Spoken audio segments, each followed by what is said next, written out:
Hi everyone and welcome to Wise Words. In this video I'm going to talk about the British school system.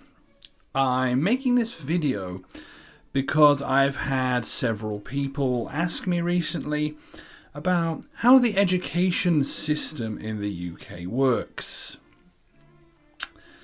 I'm not going to talk about kindergarten and university, rather I'll focus on school, so education between 5 and 18.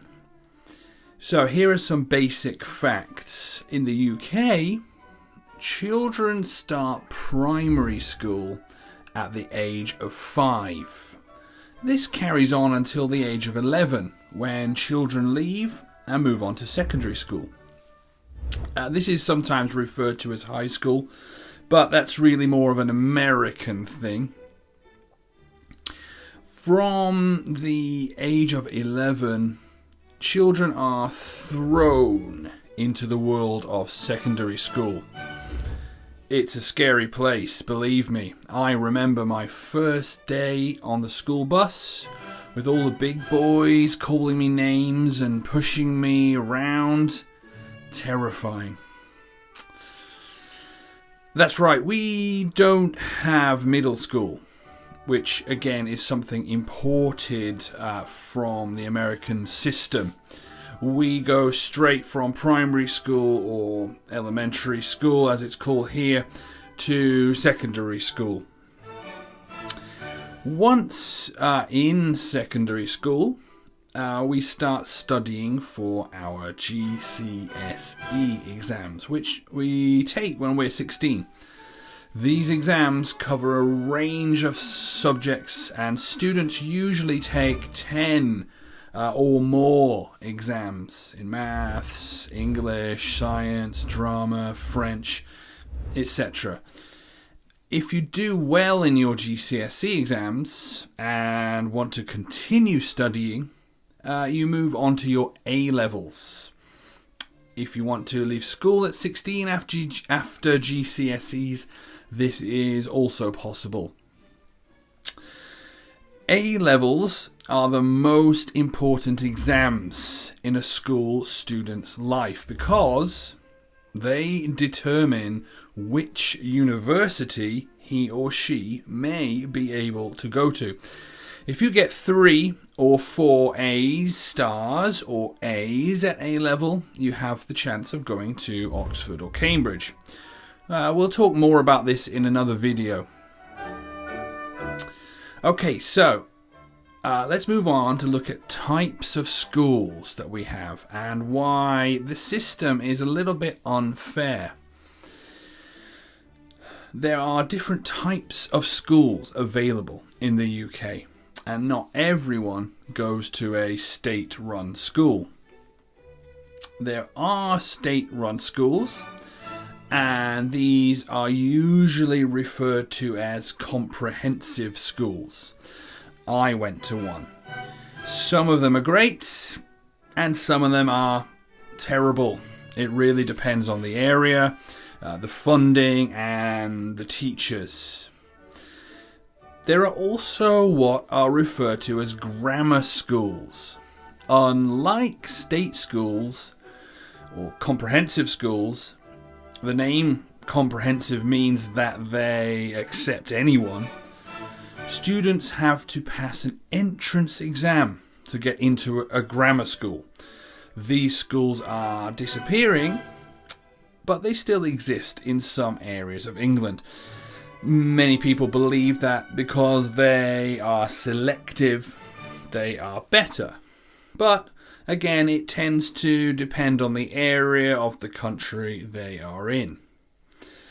Here are some questions from the grammar school entrance exam.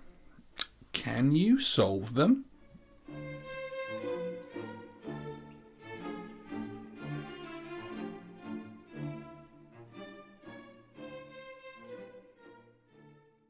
Finally, there are what are confusingly referred to as public schools. These are not public in the same sense as Korean public schools. Rather, they are fee-paying private institutions where the often extremely wealthy in society send their children. The most famous examples of public schools are Eton and Harrow. This is where members of the royal family and aristocracy go to school. Can you guess how much the fees are for 1 year at a top public school? Well, it's around $60,000. So only the wealthiest can afford to send their children to a public school. And this is where it gets political. Because the fees are so high, the quality of the facilities and the teaching is also very high. This means that many public school graduates get the opportunity to get good grades and then go on to study at Oxford or Cambridge University. It's also often the case that their parents also studied there, and their parents before them, and their parents before them, and on and on. This is what we call the old boys network. This means using your family contacts to get you a place at a top university or perhaps a job in a good company. So many of the top politicians, business people, media types and industry tycoons are Oxford and Cambridge graduates. We can see that if you want to be in government in the UK, it really helps to be rich and be born into a family who went to Eton and Oxford and be part of the upper class. Boris Johnson, our current, and I use the term loosely, Prime Minister, went to Eton and then Oxford, as did David Cameron, as did many, many other top politicians and prime ministers. They were able to use their contacts in the old boys network and mummy and daddy's money to get to where they are now. It's a really old-fashioned system, but a lot of British people just accept it without a second thought. For the rest of us, we have to make do with second best. Many people say this isn't fair and that there exists a clear class divide in the UK between the toffish haves and the regular everyday have-nots like me. Is it fair that you can only become a top person in your chosen field if your mum and dad can afford to pay for your education to get there? Or if your family is well connected? Shouldn't the best people, regardless of their economic, social or racial background, have the opportunity to become Prime Minister of the UK one day?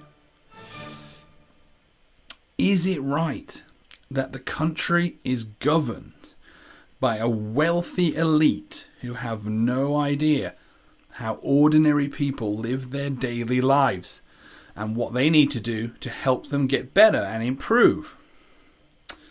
Well, what do you think? Are you for or against paying for education? Let me know in the comments below. Okay guys, so thank you for watching today. Hopefully you learned something. Please let me know what you think about the video in the comments below, and please subscribe and press the like button if you enjoyed this video. Okay guys, thanks for watching. See you again. Bye.